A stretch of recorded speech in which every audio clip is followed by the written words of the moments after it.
한번 하겠습니다. 따라하겠습니다. 하나님 아버지 감사합니다. 또 양쪽 옆에 있는 분들과 인사하겠습니다. 힘내세요. 예수님이 나와 함께 하십니다. 바울이 로마 시민권자였습니다. 그가 시민권을 이야기함으로에 그를 채우고 있던 착고가 풀어지고 이제 그가 정식 재판을 받을 수 있도록 사내들린 공회에 넘겨지게 됩니다. 로마 시민권자 대단하죠. 그러나 우리는 천국 시민권자인 것을 믿으시기 바랍니다. 바울이 이제 로마 시민권자로서 사내들린 공회 앞에서 당당하게 정식 재판을, 정식 자기 입장을 피력하게 됩니다. 그런데 바울이 이 사내들린 공회 앞에서 당당하게 자기의 신앙을 고백하고 있습니다. 사랑하는 성도 여러분, 우리가 어디에 있든 어떤 환경에 있든 자신의 신앙을 분명히 고백하고 이야기할 수 있는 참된 성도 되길 간절히 소원합니다. 오늘 특별히 성례식을 통해 학습, 또 세례, 유아 세례, 또 입교하는 우리 귀한 성도님들도 오늘 이 예식을 통해 자신의 신앙, 하나님을 대한 귀한 마음을 바르게 고백하며 사는 복된 성도가 되길 간절히 소원합니다. 오늘 바울이 사내들린 공회 앞에서 어떻게 섰는지 그 은혜를 함께 나누며 우리가 함께 은혜를 나누는 시간을 갖겠습니다. 첫째, 한번 화면을 보겠습니다. 같이 한번 읽겠습니다. 시작. 범사에 양심을 따라 하나님을 섬겨라. 우리가 범사에 하나님을 양심에 따라 섬기는 은혜가 있길 간절히 소원합니다. 우리 사도행전 23장 1절을 같이 한번 읽겠습니다. 시작. 바울이 공회를 주목하여 이르되 여러분 형제들아, 오늘까지 나는 범사의 양심을 따라 하나님을 섬겼노라 하거늘. 바울의 첫 마디는 나는 지금까지 살아오면서 양심에 꺼리끼지 않도록 하나님을 섬겼다고 당당하게 이야기하고 있습니다. 사랑하는 성도 여러분, 이런 고백이 오늘 성례식을 참석하는 우리 성도들이나 온 성도들의 삶 가운데 분명한 고백이 있는, 신앙의 분명한 고백을 하고 살아가는 성도가 되길 간절히 소원합니다. 특별히 이 고백 가운데 한 두 가지의 단어에 대해서 우리가 한번 좀 정리를 하고자 합니다. 양심, 여기서 나오는 양심은 선한 양심을 뜻합니다. 우리가 보통 양심하면 거짓말할 때 이 가슴이 두근두근하면 양심이 살아있네. 때로는 우리가 나쁜 짓을 할 때 얼굴이 화끈화끈거릴 때, 그러나 이건 소극적인 거죠. 정말 적극적인 표현으로서 양심은 내가 정말 주님의 뜻 앞에 살아갈 때 내 양심이 정말 그 일을 즐겁고 기쁨으로 하는 것, 그 선한 양심이 우리 안에 있길 간절히 소원합니다. 그런데 그 선한 양심에 따라 하나님을 섬겼대요. 섬겼다는 말은 어떤 원리나 규칙, 그러니까 뭔가에 따라서 그 일을 했다는 이야기를 합니다. 그래서 바울은 오늘 그 원리나 규칙은 하나님의 말씀, 믿음으로 선한 양심에 따라 말씀에 근거해서 나는 범사에 살았다고 이야기하는 것입니다. 사랑하는 성도 여러분, 범사에 우리의 모든 삶 가운데 하나님의 말씀에 근거해서 선한 양심에 따라 내가 어떤 이익이나 내 사리 사욕이나 다른 것에 어떤 목적을 두지 아니하고 말씀에 따라 하나님을 섬기는 성도 되시길 간절히 소원합니다. 당당하죠. 바울은 그렇게 당당하게 말했습니다. 왜? 그의 마음속에는 사심이 있지 않고 정말 선한 양심에 따라 말씀에 따라 살아왔기 때문에, 특별히 그가 지금 서 있는 사내들린 공회는 예수님을 사형 선고 내렸던 장소였습니다. 바울 같은 사람 하나 정도는 사형 선고 내리는 거 아무것도 아니었어요. 그러나 바울은 하나님을 두려워했지 사내들린 공회를 두려워하지 않았습니다. 그래서 두려워하지 않고 비굴하지 않고 당당하게 나는 지금까지 내 양심과 하나님 말씀에 근거해서 하나님을 섬기며 믿음 생활을 했습니다. 할렐루야.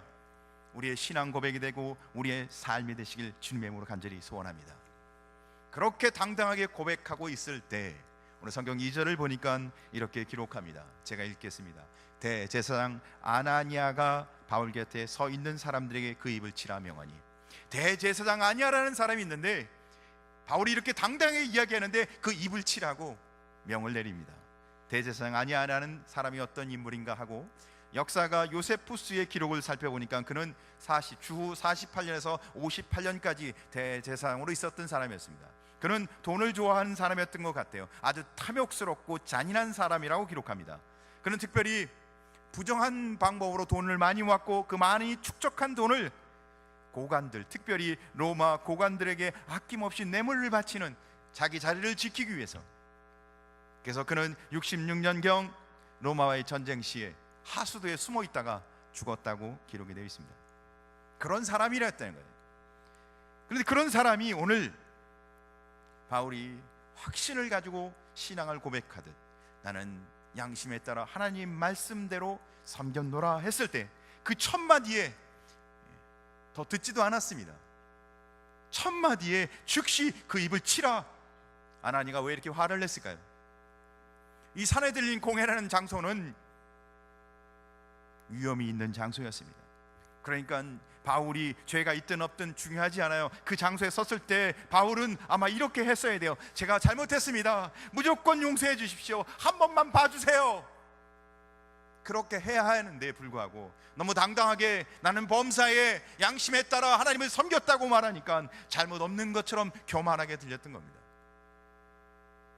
그래서 바울은 자신이 당당했기에, 저는 자신은 양심에 따라 말씀에 따라 살아왔기에 거기서 반박해서 이렇게 대답합니다. 3절에 제가 읽겠습니다. 바울이 이르되 회칠한다며 하나님이 너를 치시리로다. 내가 나를 율법대로 심판한다고 앉아서 율법을 어기고 나를 치려 하느냐 하니.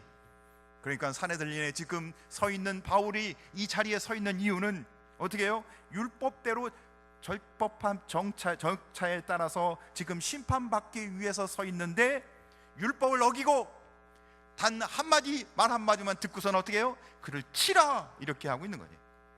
그래서 바울이 뭐라고 얘기합니까? 이 아나니아에게 이렇게 얘기합니다. 회칠한 담이요. 당시에 회칠한 담이라는 뜻은 겉과 속이 다르다는 뜻입니다. 예수님께서도 서기관과 바리새인들에게 말하죠. 회칠한 무덤이라고, 위선자들 지책할 때 사용했던 말입니다. 겉은 회를 칠하는 거예요. 페인트를 칠하든 깨끗하게 칠하는데 그 안은 시체가 썩어가는 겁니다. 겉과 속이 다른 거죠. 회칠한 담도 똑같아요. 이 담이 지금 튼튼하지가 않아서 지금 위태위태한데 페인트를 착 칠해내서 회칠을 쫙 해놔갖고 튼튼하게 보이게끔 꾸며놓는 겁니다. 겉과 속이 다른 인생을 말하는 것이었습니다. 그러니까 대제사장은 이 사내들인 공회에서 어떤 사람이 됩니까? 사실은 그런 적법한 절차에 따라서 이 회의를 잘 이끌어갈 할 사람인데 도리어 딱 한마디만 듣고선 뭐라고 얘기해요? 그 입을 치라. 율법을 지키는 것처럼 하면서 도리어 율법을 어기는 우를 범하고 있었던 것입니다. 법을 법대로 잘 지켜야 할 사람이 법을 도리어 법을 지켜야 할 자리에서 법을 어기고 있었다는 거예요. 사실 유대인의 법에 의하면 유죄가 확정될 때까지는 형벌을 집행하지 않아야 하는 겁니다. 그러니까 죄가 인정되지 않은 상태에서는 인격모독이나 그에게 처벌을 하면은 안 되는 겁니다. 그렇게 할 경우는 이거는 명백하게 뭐라고요? 율법을 어기는, 법을 어기는 행위였던 건데요. 그러니까 법을 지켜야 할 집행관이 도리어 법을 어기고 있었다는 거죠. 그래서 바울이 뭐라고 얘기해요? 겉과 속이 다른 회칠한 담이여 하나님이 너를 치시리로다. 사랑하는 성도 여러분, 바울을 이렇게 바울이 대제사장을 이렇게 저주하고 있을 때 이 아나니아 대제사장 옆에 있었던 사람이 바울을 비난합니다. 그래서 3절, 4절, 5절 성경 보니까 이렇게 기록되어 있어요. 곁에 선 사람이 말하되 하나님의 대제사장을 내가 욕하느냐. 바울이 이르되 형제들아 나는 그가 대제사장인 줄을 알지 못하였느라. 기록하였으되 너희의 백성의 관리를 비방하지 말라 하였느니라 하더라. 바울이요, 그가 대제사장이라는 사실을 알자마자 뭐 합니까? 바로 사과를 하고 있습니다. 즉각적으로 내가 잘못했다. 그래요, 맞습니다. 성경에 기록하기를 너의 백성의 관리를 비방하지 말라. 내가 그가 대제사장인 줄 알았다면 그렇게 말하지 않았을 것입니다. 제가 실수를 했군요. 사랑하는 성도 여러분, 바울이 대제사장 아니아에게 이렇게 즉시 사과한 것은 그냥 일반적인 개인적인 사과를 뜻하는 것이 아니었습니다. 그것은 대제사장에 대한 예의에 어긋나서 사과한 면도 있지만 정말 중요한 것은 율법, 하나님의 말씀에 어긋났기 때문입니다. 바울이 첫 마디가 뭐였습니까? 나는 범사에 양심에 따라 하나님을 섬겼노라. 나는 하나님의 말씀에 근거해서 섬겼다고 자신 있게 이야기한 사람이 있습니다. 그러니까 백성의 관리, 지도자를 저주한 일은 성경이 금한 일이기에 바울은 하나님의 말씀에 근거해서 이것이 어긋난 잘못된 일이었기에 어떻게 해요? 바로 사과하고 있었던 겁니다. 출애굽기 22장 28절은 이렇게 말합니다. 너는 재판장을 모독하지 말며 백성의 지도자를 저주하지 말지니라. 대제사장에 대한 바울의 사과는 바로 율법을 지키고 양심껏 하나님을 섬기는 자기의 삶을 실질적으로 증명해 주는 일이었던 겁니다. 사랑하는 성도 여러분, 우리가 양심에 따라 말씀에 따라 살아가는 성도 되길 간절히 소원합니다. 자신의 어떤 가치 기준에 따라 사는 게 아니라 성도는 말씀에 따라 사는 것입니다. 우리는 하나님을 섬기는, 하나님을 양심껏 섬기는 성도가 되길 간절히 소원합니다. 때로 우리가 우리 양심을 의지하는데, 우리 양심은요, 예수 믿기 이전에는 이미 죽은 양심, 타락한 양심입니다. 그런데 우리가 예수 믿은 이후에도 우리 양심이 아직 그렇게 회복되어 있지 않습니다. 인본주의, 이기심, 죄에 대해서 선악을 분별할 능력이 없을 때가 더 많습니다. 그러니까 양심에 따라라는 말은 내가 정말 하나님의 말씀을 표준으로, 기준으로 내가 거기에 사심을 두지 않고 말씀을 기준으로 살았다는 얘기를 하는 겁니다. 사랑하는 성도 여러분, 바울이 양심에 따라 살았다고 이야기하는 것은 하나님의 말씀이 나의 삶의 기준이 되어 내가 순종하고 섬겼다는 얘기를 하고 있는 것입니다. 이제 오늘 성례식을 통하여 학습, 세례, 입교, 유아 세례를 받는 우리 성도님들은 오늘 세례 이 식을 이후에 하나님의 말씀에 따라 사는 성도가 되시길 간절히 소원합니다. 이쯤 되니까 회의가 어떻게 해요? 더 어수선해졌습니다. 이 회의를 통해서 바울은 자기의 문제를 해결하려 했는데 문제는 더 꼬이기 시작했습니다. 그래서 바울이 이제 다른 지혜를 사용합니다. 두 번째 제목을 보겠습니다. 같이 읽겠습니다. 시작. 다른 지혜로 위기를 벗어나고자 하는 바울. 바울이 여기까지 온 것은 계속해서 오해와 또 바울에 대한 편견 때문에 여기까지 오게 됐습니다. 이방인 성전에 예루살렘 성전에 이방인을 데리고 갔다는 오해 때문에 유대인들이 바울을 죽이고자 합니다. 그때 천부장이 그를 구해주죠. 그래서 천부장에게 다시 부탁해서 해명할 수 있도록 기회를 얻습니다. 그래서 자신의 구원의 이야기, 회심을 이야기하는 중 유대인들은 더 소동을 일으킵니다. 그러니까 천부장이 어쩔 수 없이 그를 어떻게 할까 하다가 그에게 신문을 합니다. 신문을 하고자 하는데 로마 시민권을 이야기해서 이제 사내들린 공회의 합법한 절차에 따라서 지금 재판정에 세워져 있는 것입니다. 그런데 이 공정한 재판이 돼야 할 이 과정에서도 공정한 재판이 어렵다고 판단되었기에 바울은 이제 다른 지혜로 이 위기를 빠져나가고자 합니다. 사내들린 공회, 우리가 조금 사내들린 공회에 대해서 이야기를 해야 되겠습니다. 사내들린 공회는 교법사나 서기관 같은 백성의 장로들이 반쯤, 그리고 나머지는 대제사장과 또 제사장이 반쯤 이렇게 구성되어 있습니다. 그러나 이 바리새인들과 사두개인들은 전혀 다른 종파에 서로 달라요. 같이 하나 될 수 없는, 그러나 그들이 딱 한 번 같이 하나가 되죠. 예수님을 어떻게 해요? 없애고자, 죽이고자 할 때는 그들이 의기투합했었습니다. 그러나 그들이 종파가 다르기 때문에 바리새인은 야당적 성향이 가고 사두개파는 여당적 성향이 아주 강한 종파였습니다. 바리새인들은 영혼 불면 육체의 부활을 믿고 또 하나님의 섭리를 믿는 초자연주의자가 됐습니다. 그들은 특별히 천사와 악마를 믿었어요. 그리고 모세의 오경과 구약 전승을 다 믿었습니다. 그러나 사두개파는 그런 걸 전혀 믿지 않아요. 그들은 합리주의자였습니다. 인간의 의지를 믿는 합리주의자. 특별히 그들은 부유 계층이었기 때문에 로마와 친했고, 바리새파는 국수주의, 민족주의자였기 때문에 그들은 로마로부터 독립하기를 원했습니다. 그러니까 한마디로 정리한다면 뭐예요? 사두개파, 바리새파는 늘 갈등하는 집단이었다는 거예요. 근데 바울이 그들이 늘 갈등하고 있는 것을 알고 있기에 그들 두 종파가 이제 싸움을 할 수 있도록 유도합니다. 그게 바울의 두 번째 지혜였어요. 그래서 사도행전 23장 6절을 보니까 이렇게 기록합니다.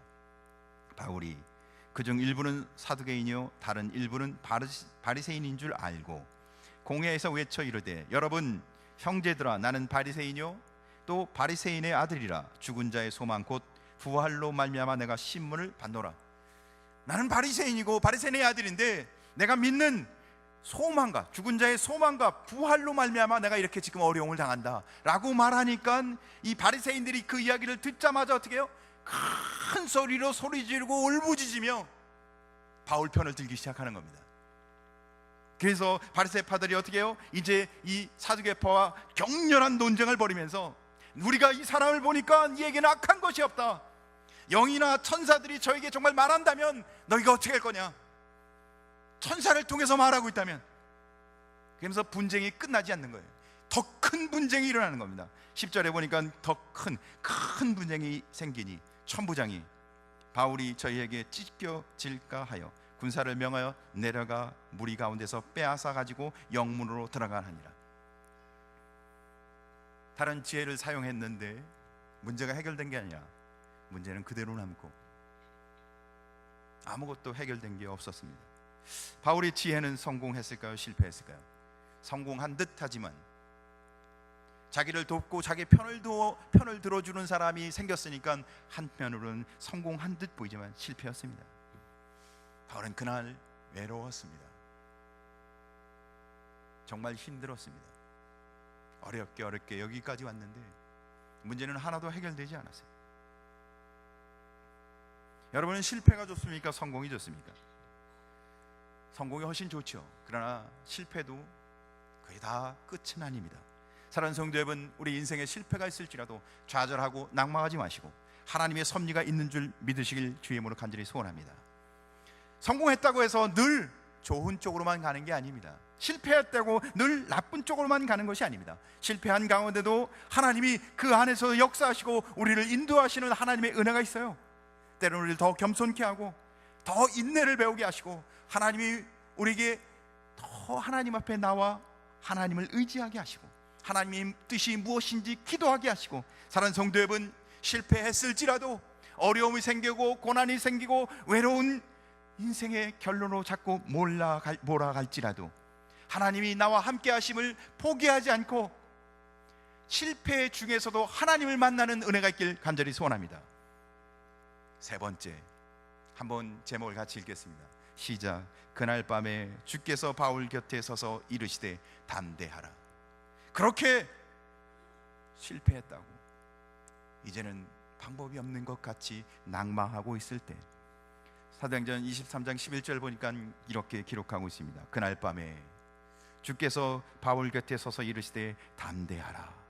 내가 예루살렘에서 나의 일을 증언한 것 같이 로마에서도 증언하여 하리라 하시니라. 사랑하는 성도 여러분, 예수님을 만난 경험이 있으신가요? 여러분의 삶 속에, 여러분의 신앙 속에 예수님을 뜨겁게 만난 은혜가 있으신가요? 예수님 만나시기 바랍니다. 예수님 만나면 인생이 바뀝니다.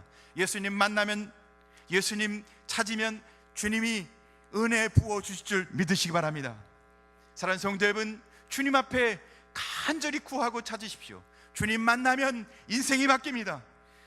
기쁨이 넘치고 샘이 넘치고 열매가 있고 그의 삶 속에 놀라운 하나님의 은혜가 임하시는 줄 믿으시기 바랍니다. 외롭고 고통 중에 이젠 끝났다, 너무너무 무거워, 실패의 밤에 이제는 희망도 없을 것 같은 그때 바울에게 주님이 찾아오십니다. 오늘 성경은 그래서 그 밤에 주께서 바울 곁에 서서 담대하라. 바울이 절망과 낭만 가운데 있을 때 주님은 바울에게 이렇게 이야기하십니다. 담대하라. 사랑하는 성도 여러분, 인생의 고난, 역경, 무거운 짐을 지고 있을지라도 내가 주님 앞에 주님을 찾고 구하면 주님이 내 곁에 서셔서 내가 가장 힘들고 내가 가장 외롭고 가장 고통스러워할 때 나와 함께 하시면서 이렇게 말씀해 주십니다. 담대하라.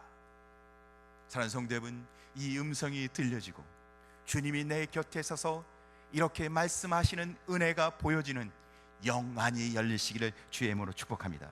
담대하라. 두려워하지 말라는 것입니다. 무서워하지 말라는 겁니다. 포기하지 말라는 것입니다. 사랑하는 성도 여러분, 세상을 주님 외에 다른 것을 의지하지 마시고 주님을 의지하시기 바랍니다. 그러면 담대할 수 있습니다. 주님을 의지하시면 승리하십니다. 주님과 함께하는 자는 주님의 영광 중에 거하십니다. 할렐루야. 주님이 담대하라 하신 후 이렇게 말합니다. 내가 예루살렘에서 나를 증거한 것 같이 로마에서도 증거하여 하리라. 끝이 아니라는 거죠. 너는 여기서 끝이 아니다.